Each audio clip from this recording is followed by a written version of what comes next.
പ്രേരണകളുടെ സ്വഭാവം എന്തായിരുന്നാലും മനുഷ്യർ പൊതുവെ യാത്രകളെ ഇഷ്ടപ്പെടുന്നുവെന്ന് മലയാളത്തിൻ്റെ സഞ്ചാര സാഹിത്യകാരൻ രവീന്ദ്രൻ എഴുതിയിട്ടുണ്ട്.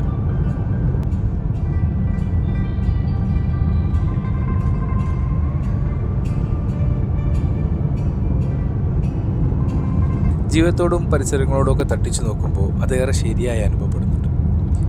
ഇഷ്ടം എന്നതിനപ്പുറം യാത്ര ചെയ്യുക എന്നത് അല്ലെങ്കിൽ നീങ്ങിക്കൊണ്ടേയിരിക്കുക എന്നത് ജീവിതത്തിൽ ഒഴിച്ചുകൂടാൻ പറ്റാത്ത ഒന്നായി മാറുന്നുണ്ട് എന്നുള്ളതാണ് നേര്.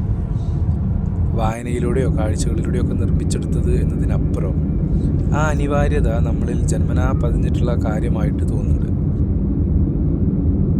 ഓർമ്മയും വാക്കും ബോധ്യവും ഉറക്കുന്നതിന് മുമ്പ് തന്നെ വാഹനങ്ങൾ കാണുമ്പോഴേക്ക് ബ്രൂ പോവാ എന്ന് പറഞ്ഞ് കരയുന്ന കുഞ്ഞുങ്ങളുടെ ഉള്ളിൽ സഞ്ചാരമുണ്ടല്ലോ. ഉള്ളിലെ ആ കുട്ടി മനസ്സിൽ തെളിഞ്ഞു കരഞ്ഞ വൈകുന്നേരങ്ങളിലൊന്നാണ് അവളോടൊപ്പം ഇരുന്ന് ഈ യൂറോപ്യൻ യാത്ര നിശ്ചയിച്ചത്.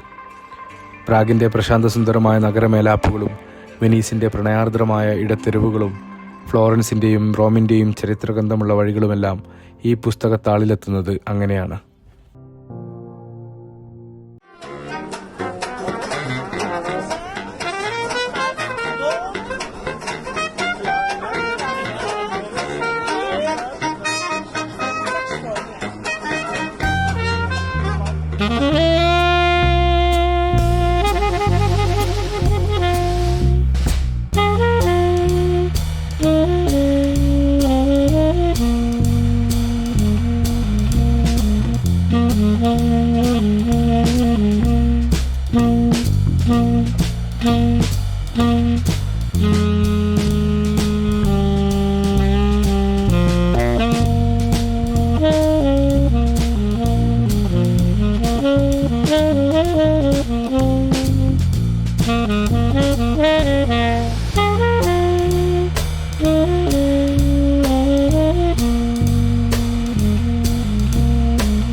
ആ യാത്രക്കിടയിലുണ്ടായ അനുഭവങ്ങൾ, കണ്ടുമുട്ടിയ മനുഷ്യർ, പരിചയപ്പെട്ട സംസ്കാരങ്ങൾ അല്ലെങ്കിൽ വൈവിധ്യങ്ങൾ, അതൊക്കെ ഇങ്ങനെ ചേർത്ത് വെച്ച് എഴുതിയപ്പോഴാണ് ബോൺജോർണോ എന്ന് പറയുന്ന പുസ്തകം സംഭവിക്കുന്നത്.